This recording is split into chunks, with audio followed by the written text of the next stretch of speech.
서울중앙지법이 1991년에 발생한 고 김기설씨 유서대필 조작사건 재심에서 무죄를 인정받은 강기훈씨에게 국가가 26년 만에 배상해야 한다고 판결한 것과 관련해 대구지역 시민단체들이 당시 담당 검사였던 자유한국당 대구 중랑구 각상도 국회의원의 이원직 사퇴를 촉구하고 나섰습니다. 대구 참여연대와 대구 경북 민주화운동 개성사업회는 7일 성명을 내고 자유한국당 대구 중랑구 각상도 의원의 국회의원직 사퇴를 촉구했습니다. 서울중앙지법은 이번 판결에서 국립과학수사연구소의 허위 필적 감정이 강기훈 씨에게 유죄 판결에 결정적 증거가 되었다고 판단하고 당시 문서 감정을 담당했던 직원의 배상 명령을 인정했습니다. 하지만 당시 수사검사에 대해서는 강압수사 등의 책임은 인정되지만 손해배상 청구권의 시효가 소멸되었다는 이유로 배상 책임에서 제외했습니다.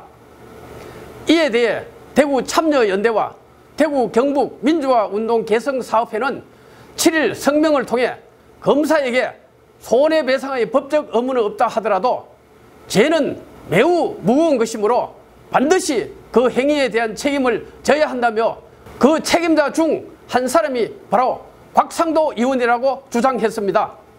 이어 곽 의원은 담당 검사로 한 인간의 인생을 송두리째 망가뜨렸으며 민주화운동 탄압에 부역했다며 그러나 자신의 가오와 강기훈 씨의 고통에 대해 그 어떠한 사과나 반성도 한 적이 없다고 지적했습니다.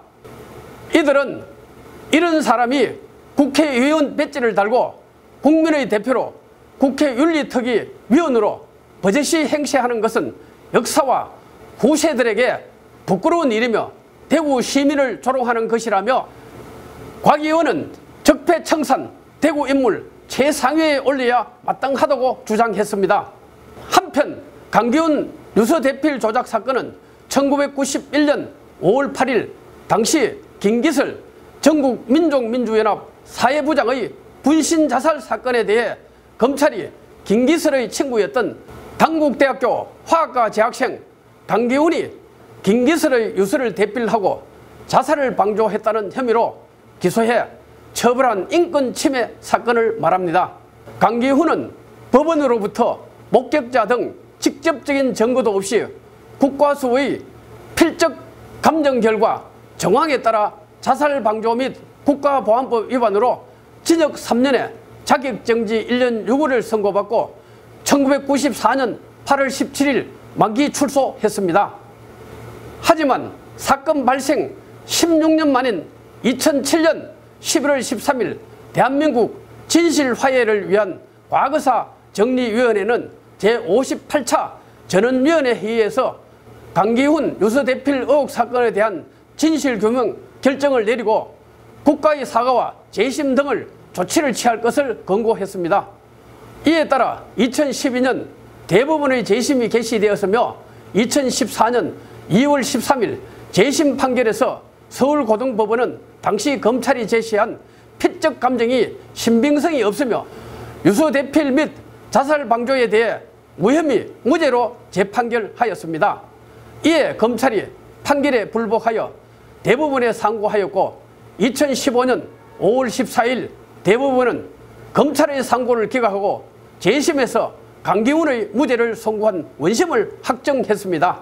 서울중앙지법 민사합의 37부는 지난 6일 강기훈 씨와 가족이 제기한 손해배상 청구 소송에서 국가와 전 국립과학수사연구원 문서분석실장 김모 씨가 함께 강 씨에게 5억 2천여만 원 등 총 6억 8천여만 원을 지급하라고 판결했습니다.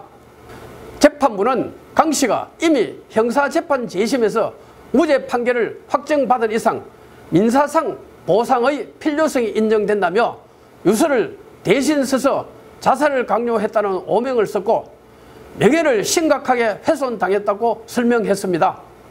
앞서 곽상도 의원은 지난 2016년 총선에서 새누리당 공천 과정에서 강기훈 유서대필 조작 사건에 관하여 집중 질문을 받고 자신은 양심의 가책을 받을 만한 가혹수사나 자식을 키우는 부모의 입장에서 한 점 부끄러운 수사를 한 일은 맹세코 행하지 않았다고 밝힌 바 있습니다.